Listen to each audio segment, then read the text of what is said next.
tardes a todos. Les doy la bienvenida al 25º evento del ciclo de homenajes de este año. Mi nombre es Alejandro Lloris y tengo el agrado de estar moderando este homenaje donde conversaremos sobre los hechos más importantes e influyentes en la vida de Frédéric Bastiat. La Fundación Club de la Libertad tiene el orgullo de organizar homenajes a hechos históricos o referentes del pensamiento liberal de diversas épocas, haciendo una revisión de sus ideas y teniendo en cuenta su natalicio. El ciclo comenzó en el año 2015 con 4 eventos anuales, que con mucho esfuerzo y por interés del público se han incrementado en la actualidad en alrededor de 50 homenajes al año. Para comenzar, los invito a repasar brevemente la vida del mayor referente liberal. Claude Frédéric Bastiat vivió entre 1801 y 1850, nacido en Bayona, fue economista, escritor y legislador francés. Por parte de la Escuela Liberal Francesa, considerado uno de los mayores teóricos del liberalismo. La derrota napoleónica en Waterloo abre en el viejo continente la etapa histórica conocida como Restauración, a través del restablecimiento del antiguo régimen y la aplicación de los principios legitimistas del Congreso de Viena en 1815, tendientes a neutralizar todo movimiento político que pudiera contener ideas revolucionarias confiados a la fuerza y determinación intervencionista de la Santa Alianza. La restauración de las monarquías europeas tendrá su contrapartida al producirse por toda Europa procesos revolucionarios alrededor de 1820, bajo las exigencias de libertad e instalación de sistemas parlamentarios. Se asiste así en el siglo XIX a dos grandes revoluciones liberales, la de 1830 y la de 1848. Ambas con los propósitos de restablecer las monarquías constitucionales, luchar por la libertad de conciencia, de reunión, de prensa, de trabajo y promulgar constituciones que garanticen el respeto a estas libertades. El movimiento revolucionario de 1830 se desarrolló principalmente en Francia. Se inició con la Revolución de Julio, o las Tres Gloriosas, cuyo puntapié inicial consistió en la sublevación del pueblo de París contra el rey Carlos X, quien estableció el absolutismo, suprimió las cámaras y la libertad de prensa. La rebelión llevó al trono al duque de Orleans, quien prometió respetar la Constitución y fue proclamado rey con el nombre de Luis Felipe I en 1830. Se inició así el periodo conocido como Monarquía de Julio, que culminó con la Primavera de los Pueblos de 1848. Dicho movimiento repercutió en varios países europeos como Bélgica, Países Bajos y Polonia. Bélgica conquista su independencia con la ayuda de Francia e Inglaterra.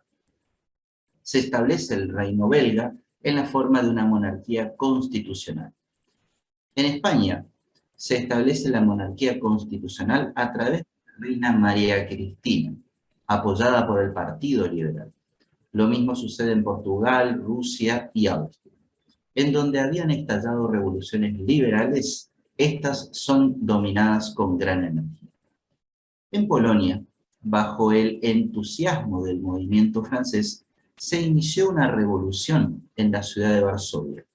No obstante, tras proclamar su independencia, fueron sometidos nuevamente a Rusia, sofocados violentamente por el zar, perdiendo su condición de pueblo libre y soberano. Europa nuevamente se verá sacudida por una serie de movimientos populares, motivados por la hambruna generalizada. Desde 1845, la crisis perjudica esencialmente al proletariado francés y a la burguesía industrial. En este contexto, el Copden francés concedía la sátira sobre el proteccionismo, la petición de los fabricantes de velas. Ante la crisis generalizada, la Revolución de Francia de 1848 permite la instalación de un gobierno provisional que establece el sufragio universal y la entrega del poder a la Asamblea Nacional, que queda en manos de los republicanos moderados, quienes aplastan a los socialistas. Dictan una nueva constitución donde se restablece el sistema republicano, la división de poderes, el respeto a la propiedad privada y la determinación de derechos y deberes del ciudadano. Bastiat, en su célebre obra La Ley, de 1850, se abocará a explicar con claridad la función del derecho en la vida social y describirá con elocuencia el funcionamiento de la expoliación legal. Este último, inspirado en el segundo tratado sobre el gobierno civil de John Locke, una de las obras más conocidas juntamente con la parábola del cristal roto. Esgrimió argumentos contra las falacias más importantes de su tiempo. La primera publicación de las obras completas fue editada en París en 1854 y la última la llevó a cabo la Universidad de París en 1980. Sus obras fueron susceptibles de traducción al castellano en 1870, al inglés en 1964 en Princeton, luego al italiano, alemán y chino. En el día de hoy rendiremos tributo a la pluma multifacética, atractiva y fértil de Bastiat, quien profesara la armonía de intereses en toda sociedad libre. Para este homenaje contamos con la participación de los siguientes disertantes. Gabriel Gassave, quien es investigador asociado en el Independent Institute y director del sitio elindependent.org. Es abogado por la Universidad de Buenos Aires, con maestría en Economía y Administración de Empresas de SEADE, Buenos Aires. Juan Antonio Alegre es profesor de inglés y voluntario del Club de la Libertad, desde Perspectiva Joven. Edgardo Carballo Saúla es abogado y director del Club de la Libertad. Mientras los disertantes van exponiendo sus ideas, los oyentes pueden ir dejando sus preguntas o inquietudes en el chat, así en el final de las exposiciones se abre el conversatorio para que los oradores puedan responderlas. En referencia a los tiempos de exposición, cada orador tendrá 15 minutos. A continuación, veremos una grabación de Gabriel Gassave sobre la temática que nos toca hablar. Buenas noches, amigos del Club de la Libertad. Mi nombre es Gabriel Gassave. Es un honor para mí poder ser parte de este evento en el que vamos a homenajear a Frédéric Bastiat. Así como en la vida uno se cruza con distintas personas que en mayor o menor medida nos han ayudado y han compartido valores con nosotros, en nuestra actividad profesional también muchas veces nos cruzamos con personas que nos han permitido ser mejores, ser más eficientes, brindar un servicio mejor. Y en mi caso, que el grueso de mi actividad desde muy pequeño ha sido la docencia y básicamente difundir las ideas de la Escuela Austríaca de Economía, los principios de la libertad, de una sociedad abierta, de una economía de mercado.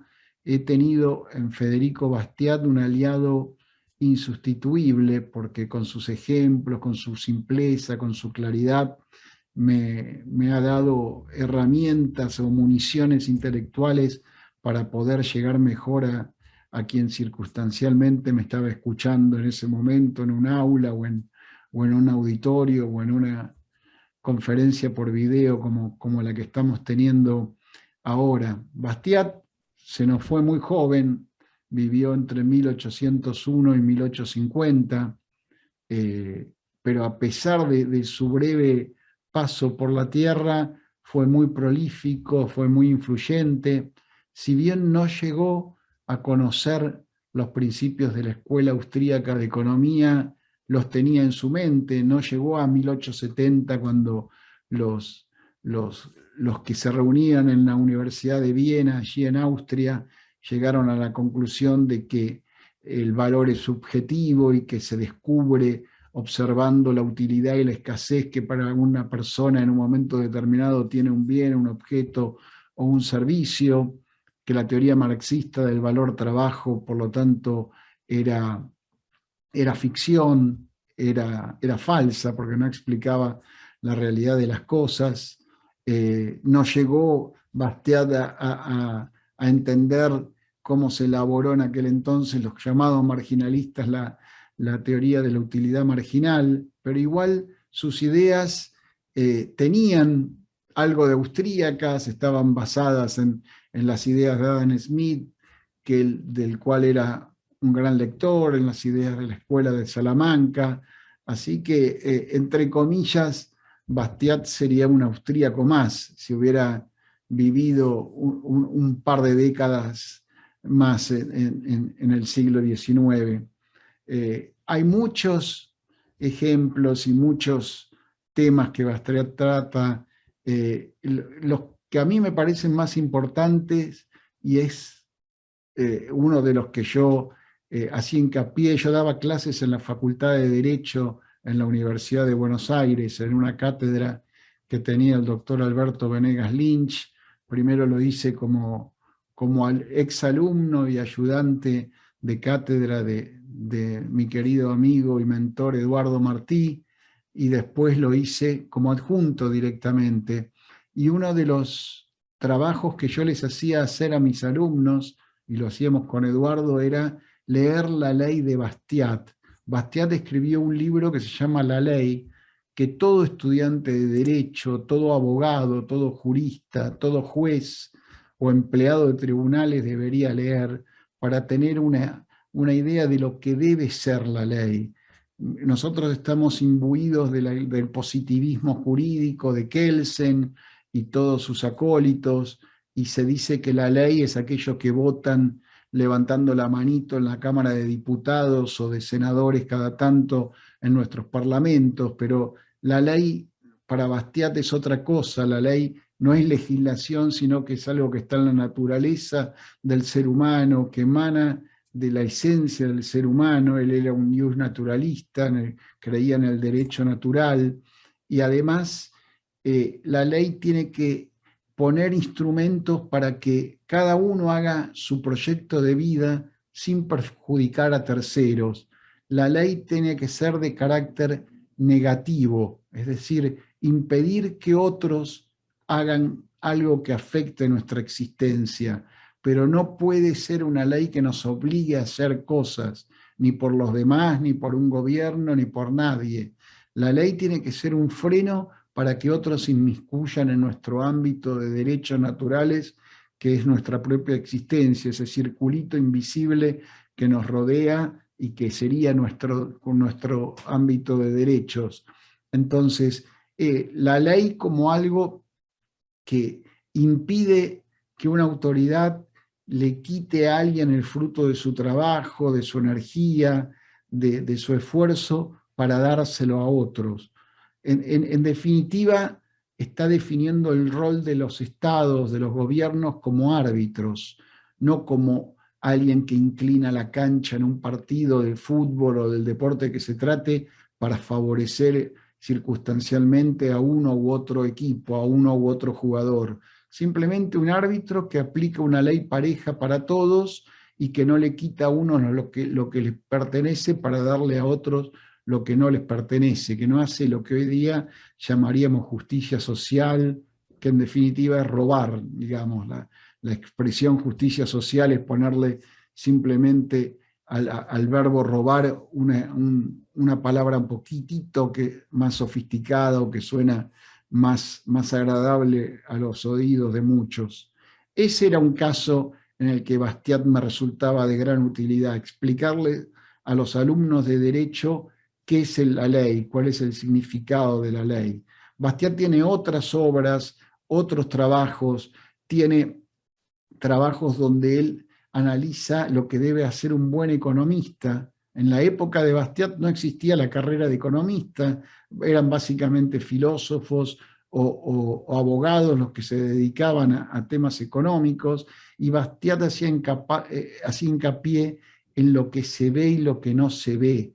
Y él nos decía que un buen economista es aquel que ve más allá de las consecuencias inmediatas de una medida, de una decisión, el que ve lo que no aparece en los papeles, lo que no aparece en los videos hoy día cuando los gobiernos hacen propaganda, pero que sí existe.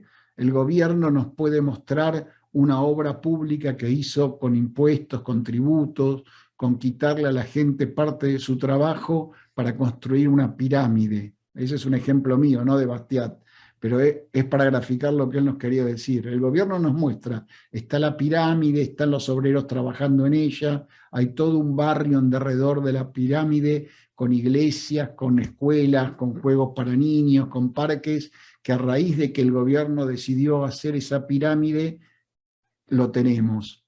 Eso es lo que se ve. Ahora, Bastiat nos hace ver y nos hace plantear que hay algo más allá, hay algo que no se ve, que es qué hubiera hecho cada una de las personas a las cuales le sacaron impuestos para construir la pirámide si lo hubieran dejado con su dinero en el bolsillo.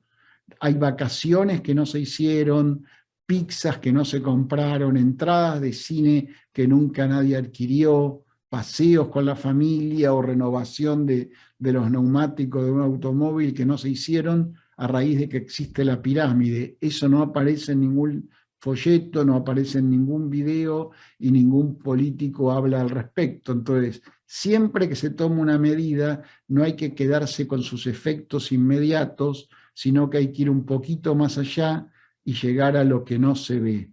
Después son muchas las reflexiones de Bastiat al respecto. Una de ellas era la de la vidriera rota, parecido al ejemplo esto que yo estoy dando de la pirámide. Alguien rompe una vidriera, se ve que vienen a repararla, a reponerla, se ve todo un movimiento de trabajadores para reponer esa vidriera de, no sé, de una panadería imaginaria en el centro de Corrientes. Entonces, alguna comadre de barrio diría, mirá vos, qué bien, que cada tanto algún estúpido tire un ladrillazo o una piedra contra una vidriera, generó toda esta actividad económica. Bueno, es lo mismo que decíamos recién, de lo que no se ve.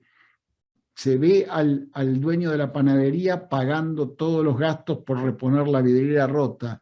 Lo que no se ve es qué hubiera hecho él si se hubiera podido ahorrar ese dinero y en vez de gastarlo en la vidriera lo hubiera gastado con su familia en un fin de semana en las sierras de Córdoba o en Mar del Plata. Eso no se ve. Eso es también lo que nos trata de mostrar Bastiat con la ventana rota o la vidriera rota, como quieran llamar a ese ejemplo.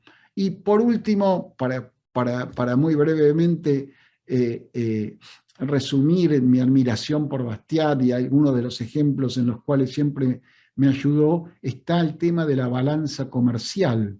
Hoy día vivimos en un mundo donde están todos obsesionados con que las exportaciones superen a las importaciones, con esa idea mercantilista de que comprar es una desgracia y vender es fabuloso.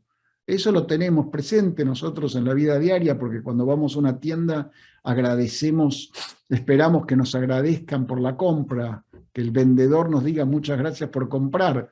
No se nos ocurre a nosotros decirle gracias a usted por su venta, o te agradezco que me vendieras esta heladera, porque a mí me hubiera llevado toda la vida hacerla en mi casa por mi cuenta. Entonces, tenemos la idea metida del mercantilismo de los siglos XVI y XVII de que es bueno vender y es malo comprar, de que es bueno exportar y es malo importar. Bueno, hay un ejemplo de Bastiat sobre lo absurdo de la balanza comercial, de alguien que traía telas desde los Estados Unidos a Francia y llevaba mercadería, llevaba vinos de Francia a Nueva York y traía mercaderías neoyorquinas a Francia para explicar eso ese absurdo de la balanza comercial. Es decir, si el barco que iba de Nueva York a Francia, volviendo con importaciones para los franceses, se hundía, resultaba que Francia había exportado, pero no había logrado importar nada, por lo tanto la balanza comercial era favorable. Era un ejemplo para demostrar lo absurdo de que es bueno vender y malo comprar. Es como si un taxista trabaja todo el día y a la noche llega a su casa y le dice a la esposa que le robaron toda la recaudación de la jornada, y la esposa lo felicita, le dice, ¿ves? Esa es la idea mercantilista. Trabajaste 12 horas arriba del taxi, te robaron todo, diste todo, vendiste y no trajiste nada a cambio. Según los mercantilistas, importación cero y exportación bárbara porque estuviste trabajando todo el día. Bueno, ejemplos así que no me alcanza el tiempo ni los quiero cansar. Bastiat nos llena y nos regocija con un lenguaje claro, con un lenguaje muy ameno, con términos muy sencillos, muy simples, para que cualquier persona las pueda comprender. No tuve oportunidad de conocer a Bastiat, obviamente, ni nunca escuché una grabación de él con su voz, pero supongo que hubiera sido una persona mesurada, tranquila, lejos de agraviar a sus oponentes o lejos de insultar o de tener expresiones que no se compadezcan con el buen trato y con una actitud civilizada. Así que, digamos, necesitaríamos muchos Bastiat hoy día en nuestra Argentina y en el mundo moderno para poder hacer que las ideas de la libertad fructifiquen y nuestros países y nuestros pueblos vivan un poquito mejor. Así que me despido, espero no haberles dado mucha cháchara y que no haya sido aburrido estas pequeñas reflexiones, pero no quería dejar de participar en esta ocasión, en este homenaje a este, como digo, amigo invisible. Un saludo a todos allí en Corrientes, donde quieran que nos estén viendo, y hasta cualquier otra oportunidad. Un abrazo grande a la distancia. Bien, luego de haber escuchado las palabras del estimado Gabriel Gasabe, vamos a darle lugar ahora a Juan Antonio Alegre. Bueno, muy buenas tardes a todos. ¿Se me escucha bien, Alejandro? Sí, Juan. Sí, señor. Perfecto. Muy bien. Bueno, muy buenas tardes a todos. Mi nombre es Juan Antonio Alegre. Me desempeño como profesor de inglés en un colegio privado, donde además tengo la oportunidad de estar enseñando historia y un poco como que me llega esta cuestión de Frédéric Bastiat porque nos muestra cómo la vigencia de un texto puede ser totalmente anacrónica, digamos. Yo particularmente me voy a centrar sobre algunas reflexiones respecto a su trabajo en la ley, como bien expresó Gabriel, voy a tomar un poco lo que decía Gabriel, y quiero compartir con ustedes algunas cosas que a mí personalmente me llamaron muchísimo la atención y que fundamentalmente fueron las que me atrajeron en su momento a adentrarme más en el liberalismo. Debo confesar de que fue gracias a Bastiat que fui empapándome un poco más de todo lo que significaba el liberalismo. Y creo que lo más importante a resaltar, y que en esto coincido plenamente con Gabriel, a quien le agradecemos por una exposición espectacular, es la simpleza del vocabulario. Algo que yo insisto muchísimo, muchísimo, muchísimo cada vez que tengo la oportunidad de hacerlo, es el hecho de que cada vez que nosotros comunicamos lo que es el liberalismo, qué significa, por qué lo defendemos, por qué defendemos estas ideas, a veces caemos en la, no quiero decir el error, pero en la complejidad de un lenguaje que a una persona que por ahí no está tan empapada de un determinado tema como nosotros, puede resultarle aburrido, puede resultarle tedioso, y al fin y al cabo el mensaje que nosotros queremos transmitir termina siendo diluido por el ruido de fondo. Y esto es algo que personalmente veo en los escritos de Bastiat, que no sucede, no hay una una complejidad de vocabulario que no que lo haga ilegible o que lo haga demasiado complejo como para un determinado público. Creo que cualquier persona sin ningún tipo de problema podría leer leer un escrito de Bastiat que, sin lugar a dudas, va a encontrarlo no solo enriquecedor, sino que además fácil de comprender. Una de las cosas que a mí más me llamó la atención de su trabajo, La Ley, tiene que ver con esto que decía antes, de la vigencia que tiene el texto. Y ahora más adelante voy a compartir con ustedes un pequeño extracto que me trajo a nuestra Argentina de hoy, que es tan fuerte pensar de que un texto escrito en 1850 nos pueda estar hablando de la situación que nos toca vivir hoy en 2022 en nuestro país. Fíjense el tiempo que ha transcurrido y lo vigente que es. Pero ya vamos a llegar a eso. ¿De qué nos habla Bastiat en La Ley? Bastiat se basa, como bien marcaba antes Gabriel, en una concepción naturista del derecho. Es decir, el derecho que él expresa como un don de Dios es el derecho a la personalidad, a la propiedad y a la libertad. Y se centra mucho en lo que es la propiedad puntualmente en este trabajo, porque desarrolla lo que es el concepto de expoliación. Lo que nos habla Bastiat de la ley con respecto a esto es que, por un lado, está lo que debería ser y lo que es realmente. Por un lado, lo que debería ser, nos dice Bastiat, que es la organización colectiva del derecho individual de legítima defensa. ¿Qué quiere decir con esto?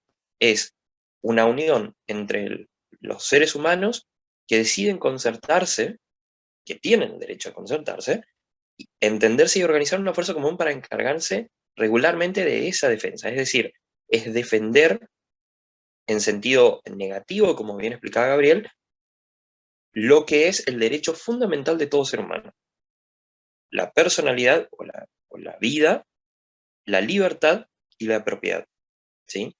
Sin embargo, nos dice Bastiat que lamentablemente esto no es lo que sucede en la práctica, ¿sí? Lamentablemente lo que podemos ver es que a lo largo del tiempo se constituyó la ley como una herramienta de fuerza que el Estado utiliza para inmiscuirse en los asuntos individuales de las personas. Es decir, lejos de cumplir con su verdadero objetivo, que es la defensa de los derechos individuales, se termina convirtiendo en un arma en contra de aquello que se promete a sí misma defender. Entonces, eh, algo que explica Bastiat acá es la diferencia entre, quiero ir con este concepto de la expoliación, la diferencia entre la expoliación legal y la extralegal. ¿Qué significa esto de expoliación? Es tomar aquello que es fruto del esfuerzo de alguien más y hacerlo propio o dárselo a terceros, ¿sí?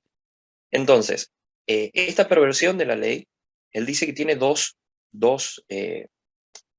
caminos: la extralegal y la legal. ¿Qué es la extralegal? Es lo que conocemos como robo, como estafa, como todas aquellos crímenes que nosotros conocemos habitualmente en cualquier sociedad y que son penados por un sistema judicial, un sistema de prisión, todo un sistema legal que pena a aquellos que se quedan con lo ajeno, básicamente. Sin embargo, la ley además tiene paralelamente una expoliación legal que, a fines de disfrazar o de maquillar aquello que realmente hace, se termina llamando, como bien plantea Gabriel, como la justicia social. Entonces, ¿por qué? Y esta es la pregunta que se hace Bastiat y que me gustaría compartir con ustedes. ¿Por qué una es penada y la otra no? ¿Por qué la expoliación extralegal es penada, o debería serlo, y la expoliación legal no? Y ahí es donde empieza esta cuestión del conflicto entre la moral y el derecho, que también nos habla Bastiat en la ley. ¿Qué quiere decir el conflicto entre la moral y el derecho? Quiere decir que de pronto el ser humano se encuentra en una situación en la que o hace aquello que legalmente es correcto o hace aquello que moralmente es correcto. Voy a poner un ejemplo, y este es un ejemplo propio, no lo da Bastiat, que tiene que ver con lo que es la legítima defensa del el domicilio de una persona, ¿sí? Si una persona intenta ingresar a nuestro domicilio, nosotros utilizamos la fuerza para defender nuestro hogar. Acá en Argentina, lamentablemente, termina siendo penado el que utilizó la fuerza para defender su hogar y no aquel que realizó una conducta indebida intentando apropiarse de lo ajeno. Entonces, ese conflicto que plantea entre la moral y el derecho es esta perversión de la ley de la que nos habla Bastiat. Cuando menciona esto, nos agrega algo además, que es ¿dónde surge esto? Porque dice, bueno, ok, esto tiene un origen. Por un lado está el egoísmo del ser humano, y por otro lado está la falsa filantropía. Con respecto al egoísmo, dice que esta inclinación, esta funesta inclinación, nace de la constitución misma del hombre, es decir, de ese sentimiento primitivo, universal, invencible que lo empuja hacia el bienestar y lo hace huir de la incomodidad, el esfuerzo y el dolor. Y fíjense porque esto es un tema muy importante que lo va a tratar después. A ver, si nosotros pensamos que el trabajo es, en cierto modo, sufrimiento, porque se sobreentiende que implica un esfuerzo, implica un sacrificio que hace un ser humano, como bien decía Gabriel, trabajaste 12 horas en un taxi, bueno, ok, todo ese, esa cuestión del esfuerzo del cual naturalmente se aleja el hombre, lo lleva a intentar quedarse con algo que no le pertenece. No siempre, pero es lo que hoy por hoy nosotros podemos ver como la perversión de la ley. Y quiero compartir este extracto del texto que me pareció muy llamativo, como les decía hoy, con respecto a la vigencia que tiene el texto, porque habla de que la expoliación legal es ejercitada por un pequeño número contra un gran número, ¿sí? Entonces, lo que habla es de que eh, generalmente hay otras clases de hombres, porque, a ver, la ley está organizada por una cierta clase, mientras que otras clases terminan siendo expoliadas y tienden por vías pacíficas o revolucionarias a intentar tener alguna participación en las leyes. Entonces se pueden proponerse dos caminos. O quieren hacer el cese de la expoliación legal o aspiran a participar en dicha expoliación.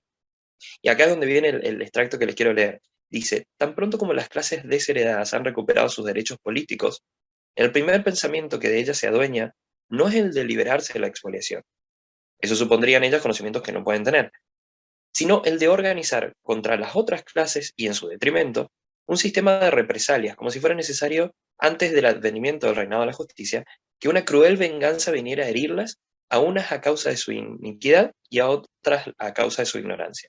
Entonces, fíjense, y en esto lo quiero llevar a la comparación con lo que es la, la, la situación argentina de hoy, cómo lamentablemente en este cambio constante que tenemos de polos, si se quiere, políticos en el gobierno nacional, por citar un ejemplo, eh, lejos de intentar reducir esa expoliación legal, intentan buscar o diagramar formas de venganza hacia el que estuvo antes. Es decir, lejos de decir, bueno, ok, si esto a mí me dañó y daña a otros, vamos a cesarlo, lo que pasan a hacer es buscar el modo, amparados por la ley, de aplicar un sistema de venganzas hacia aquellos que de algún modo los dañaron, es decir, de algún modo eh, efectuaron esta expoliación para con ellos. ¿A qué quiero llegar con todo esto? E insisto de nuevo en la misma idea. Eh, para mí personalmente, y creo que algunos de ustedes probablemente compartan esta mirada, Bastiat era un visionario, por sobre todas las cosas era un visionario. Fíjense cómo describe algo que sigue sucediendo a través de las décadas. Estamos hablando de un texto de 1850 hasta hoy en día que sigue con vigencia en 2022. Entonces, realmente para mí, personalmente, Frédéric Bastiat ha sido un gran referente personal, ¿no? Para todo esto que tiene que ver con el liberalismo y de cómo este análisis pormenorizado de lo que es realmente la ley, y eso que yo personalmente no soy abogado, no me dedico al tema, pero sí me llamó muchísimo la atención, cómo esto es necesario, y como bien marcaba Gabriel anteriormente, cómo es necesario que todos lo leamos, que todos lo conozcamos y que todos tengamos la oportunidad de leer la ley para entender por qué la pervención de la misma termina dañando a nuestra sociedad hoy en día y por qué estamos como estamos. Porque en gran parte de las cosas que nosotros hoy nos quejamos, de aquello que nos duele, que nos lastima como sociedad, tiene que ver justamente con el ignorar que los principios básicos, los derechos básicos del ser humano tienen que ver con esos tres que mencionamos antes: la vida, la libertad y la propiedad privada. Cualquier cosa que la ley intente reglamentar por fuera de eso, necesariamente implica una perversión de la misma, porque el Estado como tal no es un generador de riquezas, si vamos puntualmente a lo que es expropiar o adueñarse de la propiedad de otro. El Estado como tal no es un generador de riquezas. son los seres humanos que lo componen quienes generan la riqueza. Y ese Estado que hoy toma de unos para dárselo a otros, es el que termina generando la situación en la que nosotros hoy estamos. Y esto se representa de mil formas, como bien lo marca Bastiat en su trabajo La Ley: los impuestos, los planes, todo aquello que el Estado imponga sobre las personas, que tomen la propiedad y tomen el fruto de ese esfuerzo para dárselo a otro que no trabajó por ello. No quiero extenderme demasiado, sé que Edgardo también tiene cosas muy interesantes para compartir con nosotros. Simplemente quería compartirle estas cuestiones porque me parecieron a mí muy interesantes, muy importantes, y como les marcaba al principio cuando comencé a disertar, fueron los que a mí personalmente me atrayeron hacia el liberalismo. Realmente el trabajo de Bastiat, el trabajo de La Ley, realmente es sin lugar a duda una joya que todos deberíamos leer. Así que los invito, si no lo han hecho todavía, a que lo lean. El material está en PDF en castellano, como bien marcó Gabriel, ha sido traducido, o Alejandro, no recuerdo, ha sido traducido en varios idiomas, está disponible en internet, si lo buscan lo van a encontrar en PDF. Realmente vale la pena sentarse, tomarse el tiempo y leerlo, y pensar cómo esto puede afectarnos hoy en día. Quiero agradecer al Club de la Libertad por esta oportunidad, a Alberto, a Alejandro por la moderación, y a todos ustedes por haberme escuchado. Que tengan buenas tardes. Muchísimas gracias, Juan, por tu tiempo, por tus palabras. Le vamos a dar ahora la presentación a Edgardo. Muchas gracias, Alejandro. Bueno, vamos a tratar de mantener el nivel de audiencia luego de las dos grandes exposiciones que han precedido. Bueno, antes que nada yo quiero destacar también una particularidad de Federico Bastiat. Él en realidad no ha terminado de cursar su ciclo secundario, su bachillerato. Ha quedado huérfano desde muy chico y ha tenido una cierta vida nómade durante su juventud, pero sí se ha dedicado mucho a la lectura, sobre todo de Adam Smith y Jay, que fueron, digamos, los que le han marcado las grandes teorías económicas que le han permitido luego considerarlo, o por lo menos yo lo considero uno de los precursores de la defensa del libre comercio. Y hay que entender también que esta batalla que él da, digamos, contraargumentando o destruyendo sofismas económicos del proteccionismo, lo hace dentro de un contexto en donde la economía francesa que estaba quedando rezagada, dado que Gran Bretaña avanzaba a ritmos agigantados hacia la libertad de comercio, sobre todo sostenida por la famosa escuela de Manchester, que digamos, comienza con el quite o levantamiento de barreras respecto a los granos. Bastiat lo que intenta hacer es no dar una batalla en realidad, sino lo que intenta es dar una pedagogía, educar, tratar de despejar las dudas que generan los sofismas de los proteccionistas respecto de mentes que no tenían suficientes consistencias respecto a las ideas liberales. Bien lo dijo Gabriel Gasabe, se dedica a demostrar uno por uno lo absurdo de las distintas teorías proteccionistas que se llevaban a cabo y que pensaban en ese momento en Francia.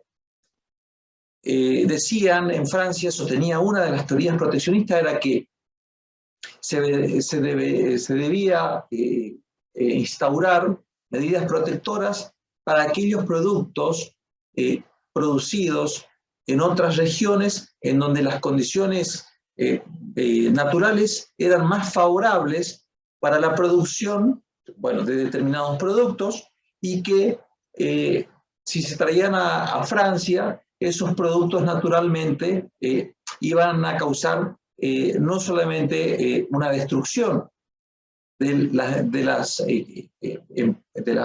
los emprendimientos, de las fábricas que hacían o que se dedicaban a fabricar los mismos productos o a cultivar los mismos frutos. Y también, de alguna manera, querían proteger los salarios. Por eso también su gran enemigo, y los empleos, por eso también el gran enemigo del proteccionismo, que luego también se dedica a demostrar lo absurdo, en esto de lo que dijo Gabriel, de lo que se ve y lo que no se ve, fueron las máquinas, o las invenciones que se agregaban a los procesos de producción. Una de las grandes digamos, metáforas que hace Bastiat para demostrar y para demoler los argumentos proteccionistas era respecto a la producción de naranja. Por una parte, Portugal, con su clima cálido, digamos, tenía un clima propicio para la producción de naranja, que puesto en el mercado de París, de Francia, se vendía la naranja a 10 décimos. 10 digamos, céntimos, ¿no? Sin embargo, esto le provocaba un gran perjuicio al productor de naranjas de Francia, porque significaba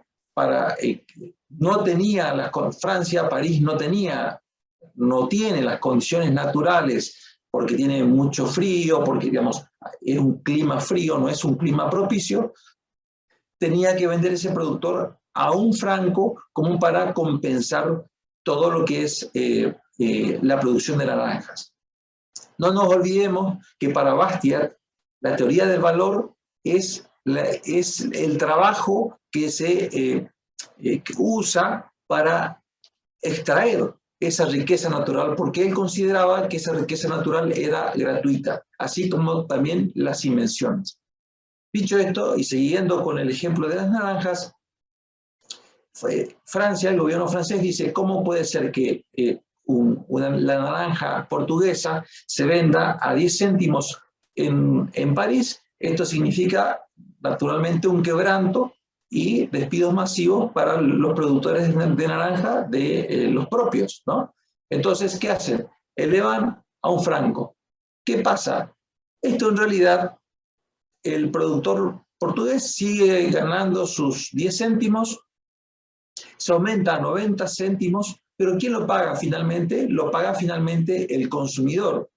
El consumidor, quien, si tenemos que Bastiat lo considera como el resultado final del fenómeno económico, el consumidor que bien, pudiendo en un contexto hipotético de libre mercado, pudiendo pagar 10 céntimos por la naranja y teniendo en cuenta que podría ganar un salario o un jornal diario de un franco, le quedarían 90 céntimos para poder asignar y comprar otros objetos que satisfagan sus necesidades. Por lo tanto, dinamizaría otro sector de la economía y en nada repercutiría, como falsamente se hace en la cabeza a los proteccionistas, de que van a quedar sin empleo, quiebran las empresas, y eso.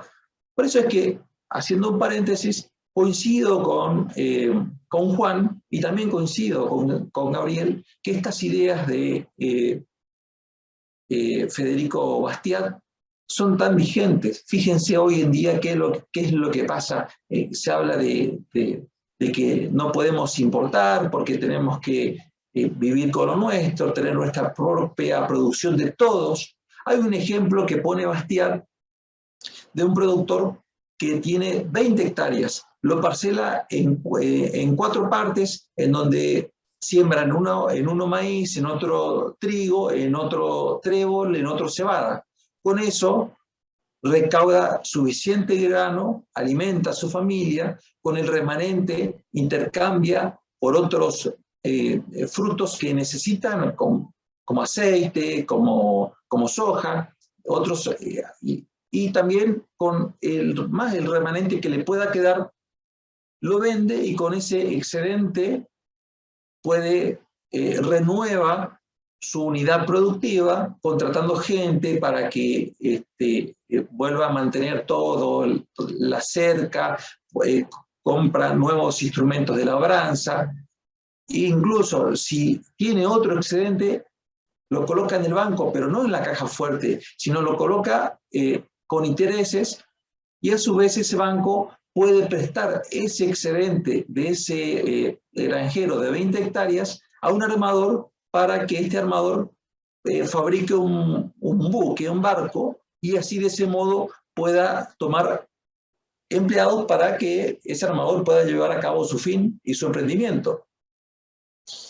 Entonces, así va demostrando y destruyendo las absurdidades de lo que significa el proteccionismo, de lo que significa limitar el libre comercio.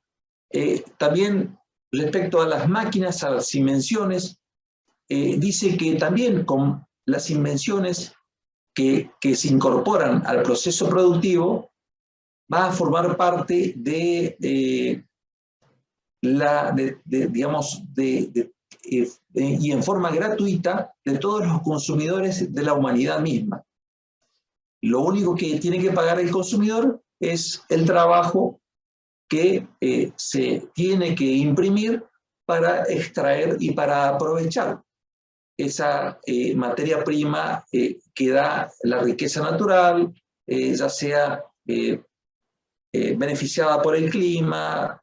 Si un clima es muy beneficioso, por ejemplo, para el trigo, esto no se va a aprovechar el productor agropecuario, se va a aprovechar y se va a beneficiar el consumidor, porque el productor agropecuario, al haber tanta cantidad de trigo, le va a resultar más fácil en cuanto a la recolección de ese trigo.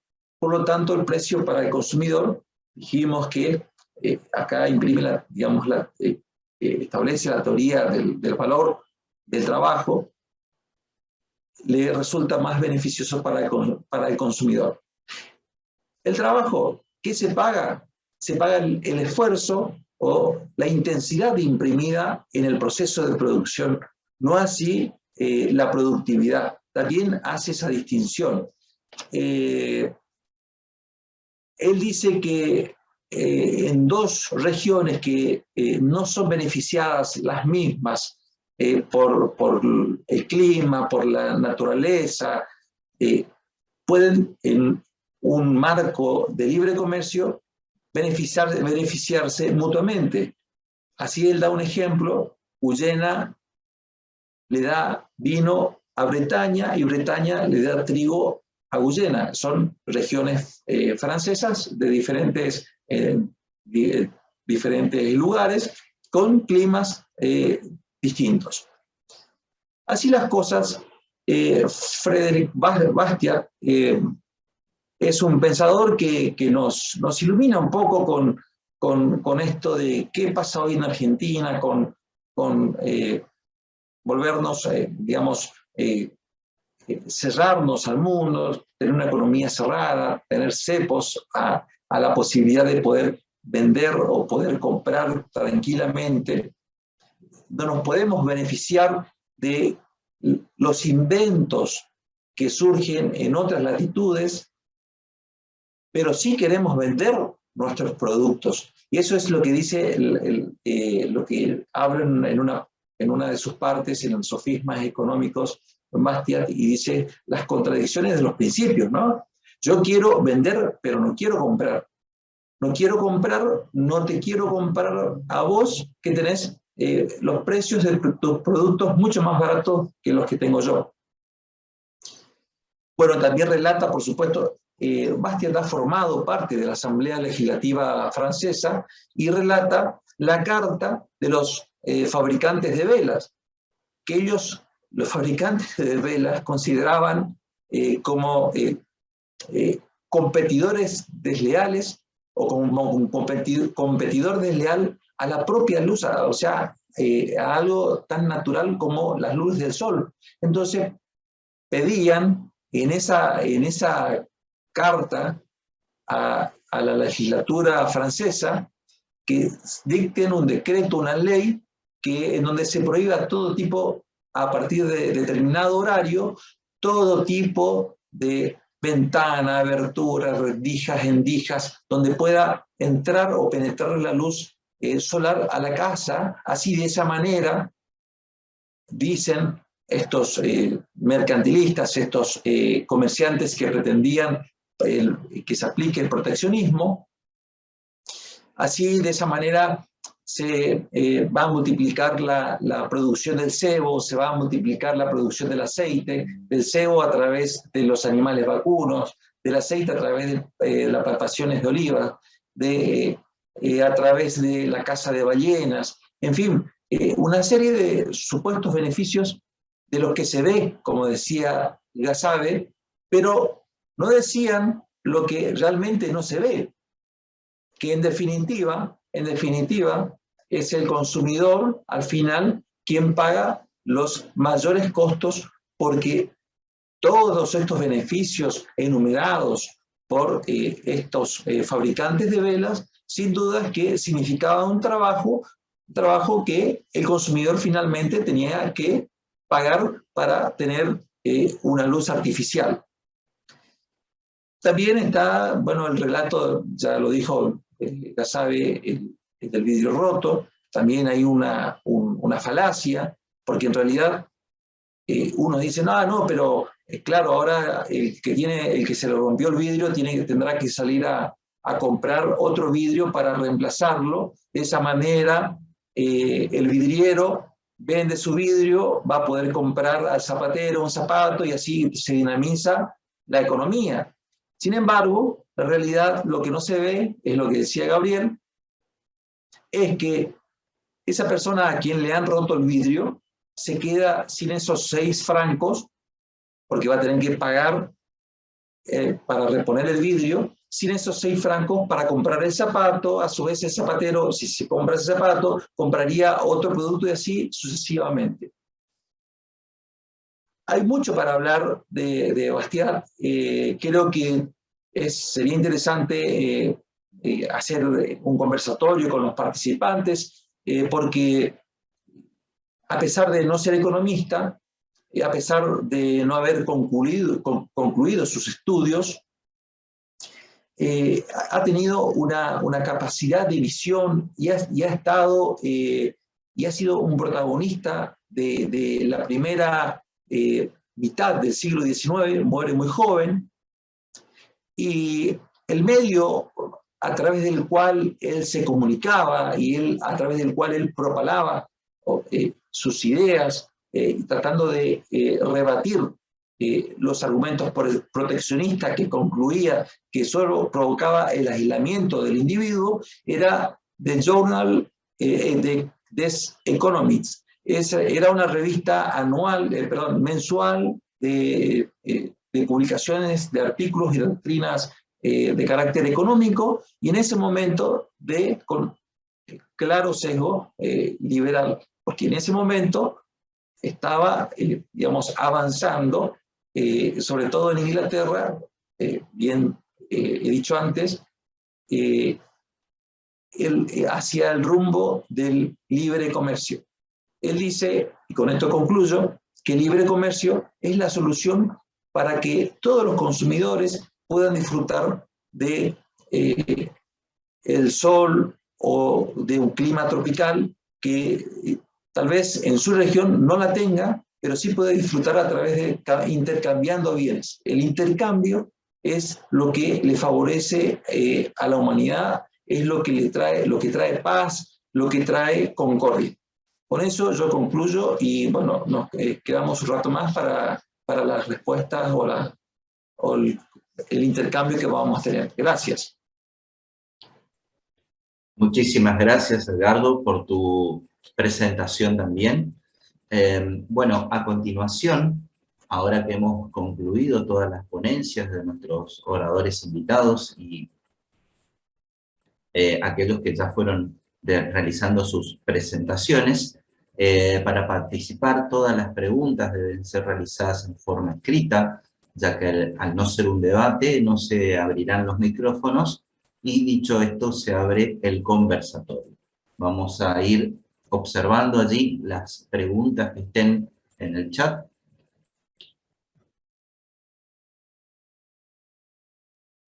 Estuvimos viendo algunos que ya fueron realizando algunas manifestaciones sobre lo que fueron desarrollando los oradores. Así que vamos a ir tomando algunos de ellos para ver si tanto Juan como Edgardo pueden ir respondiendo a algunas de estas expresiones, ¿sí?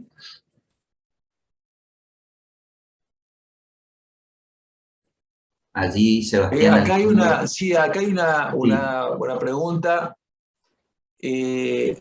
de Alex Daciano. ¿Hay una diferencia entre el concepto de precio y valor? Yo lo interpreto como pregunta, ¿no? El precio del aire que Sí. respiramos tiene precio cero y su valor es existencial. Bueno, Bastiat decía esto, el agua, para Bastiat, el agua era gratis, tenía costo cero. Pero ahora, si yo desde mi domicilio quiero que me traigan el bidón de agua, eso implica un proceso que se le imprima un trabajo para que ese recurso natural llegue a mi domicilio y de esa manera yo me pueda proveer de agua, de ese recurso, digamos. O sea, lo que se está pagando finalmente por el agua es el trabajo que se imprime. Y también, naturalmente, si hay invenciones en ese proceso de industrialización, llamémoslo así para que sea más entendible, lo que se paga es el trabajo que se realizó para fabricar la máquina purificadora, ¿sí? No se paga la máquina en sí, sino que se paga el proceso de trabajo para realizar la máquina purificadora, el proceso de trabajo para realizar el bidón, el proceso de trabajo para fabricar la bomba extractora de agua. O sea, en todos esos elementos hay trabajo que han intervenido, y eso es lo que el consumidor finalmente va a terminar pagando. Allí hay una consulta, también una pregunta en el chat. Dice Alberto, ¿qué opinan los oradores sobre el aporte de Bastiat en el pensamiento de otros pensadores liberales posteriores como Hazlitt? Te podemos dar, en todo caso, Juan, el lugar y luego escuchamos a Edgardo. Bueno, personalmente lo que pienso es que la influencia que tuvo tiene que ver con que se dedicó tal vez a explicar cuestiones que al menos a su visión eran muy centrales y muy troncales de lo que hace el pensamiento liberal. A partir de ahí, sin lugar a dudas, otros pensadores como Hazlitt fueron desarrollando más, en mayor profundidad tal vez, algunas ideas, pero como bien lo explicó Gabriel, lo explicó Edgardo y en su momento lo mencioné yo, la simplicidad de Bastiat no solo está en el lenguaje utilizado, sino también en el análisis de los conceptos, brindando ejemplos muy claros como el de la vidriera rota. Es imposible no verlo como una herramienta, si se quiere, tanto a Bastiat como a su producción, para aquellos pensadores liberales que posteriormente fueron ahondando en ciertos conceptos y que dejaron una marca pronunciada a lo largo de la historia en lo que tiene que ver con la defensa de las ideas de la libertad. Creo yo que tiene una influencia clave. No quiero incurrir en el error de decir que ha sido la más clave. Para mi gusto personal, sí. Sin lugar a dudas, ha sido el pensador que más influyó, para mí personalmente, en todo lo que se ha escrito y hecho después. Como decía, yendo a la simplicidad de los conceptos y a que se ha ocupado de analizar cuestiones, como dije antes, troncales. Es decir, atacó el punto central de lo que más adelante se fue profundizando. Bien. Alejandro, ahí sí, señor. permitime ahí una pregunta que hace referencia al keynesianismo, ¿sí? En realidad, en cuentos chinos, en una de sus, relatos que tiene Bastiat para ejemplificar las falacias del proteccionismo, hay una suerte de keynesianismo, en ese entonces el rey chino luego tiene en conversación con su consultor, manda a poner una piedra en el gran canal que comunicaba dos ciudades, ¿sí? Y que a través de este gran canal se intercambiaban bienes y servicios.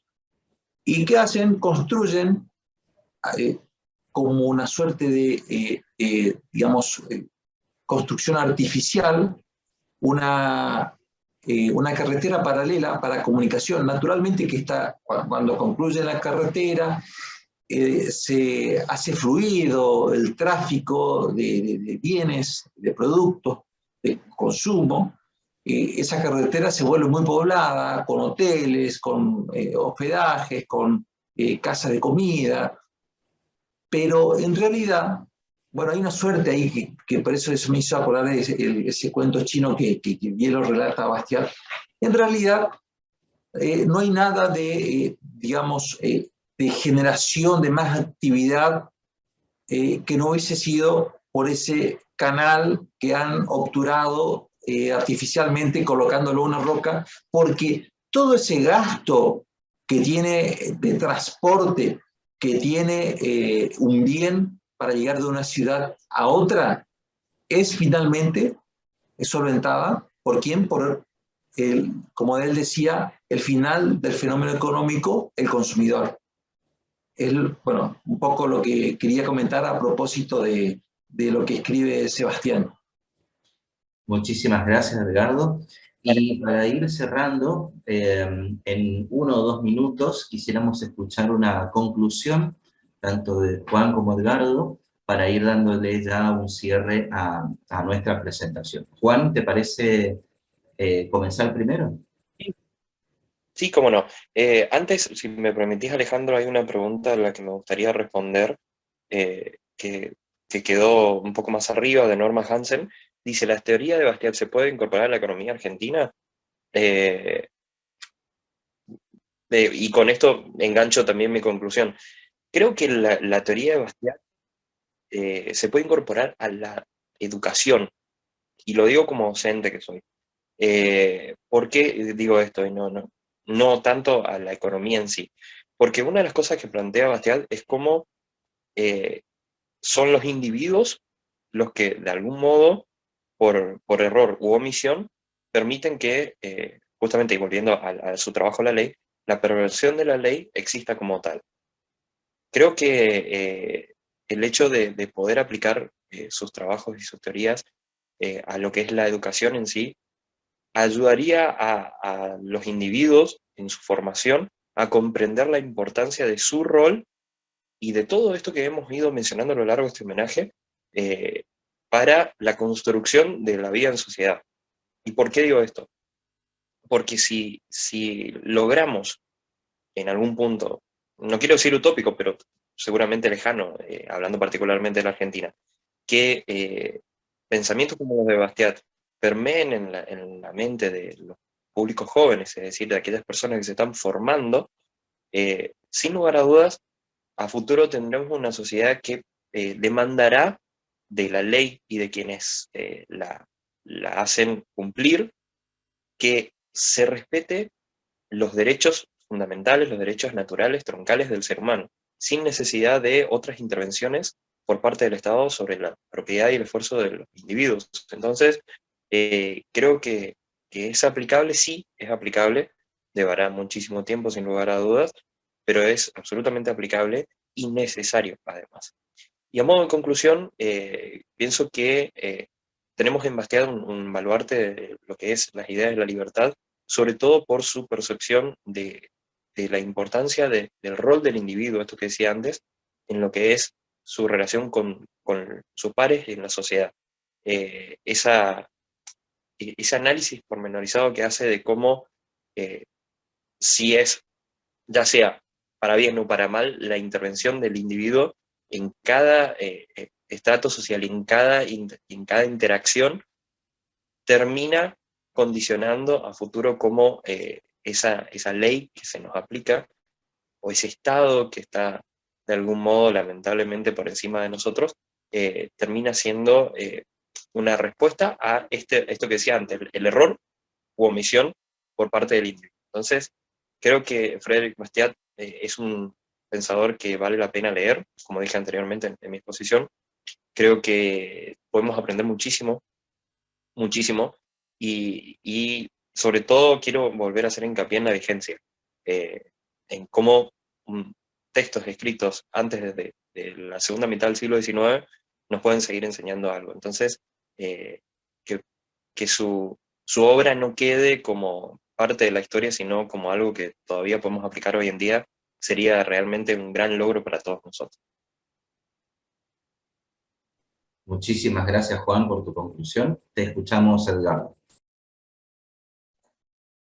Y también en parte coincido con lo que dijo Juan. Claramente está definiendo una realidad que estamos viviendo. No quiero referirme a la coyuntura, pero sí necesariamente hay que concluir, y concluyo con esto, que el proteccionismo, que hoy nos está pegando de lleno, no solo disminuye el capital porque los ahuyenta, también afecta a la clase obrera, afecta al consumidor, afecta a la demanda de trabajo, y hace que no podamos disfrutar de todos los bienes, de todos los servicios que existen en el mundo, porque el Estado dice no, porque ese bien o ese servicio es barato, no entra a este país.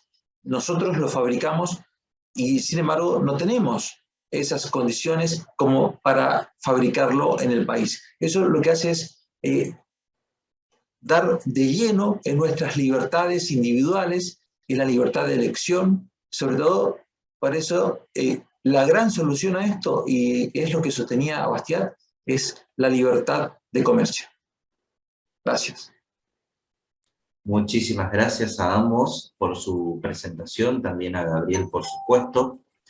Ahora que hemos concluido tanto las ponencias de nuestros oradores invitados y cerrado ya el debate con nuestros asistentes, la Fundación reconoce y agradece el esfuerzo, tiempo y participación a Gabriel, Juan y Edgardo.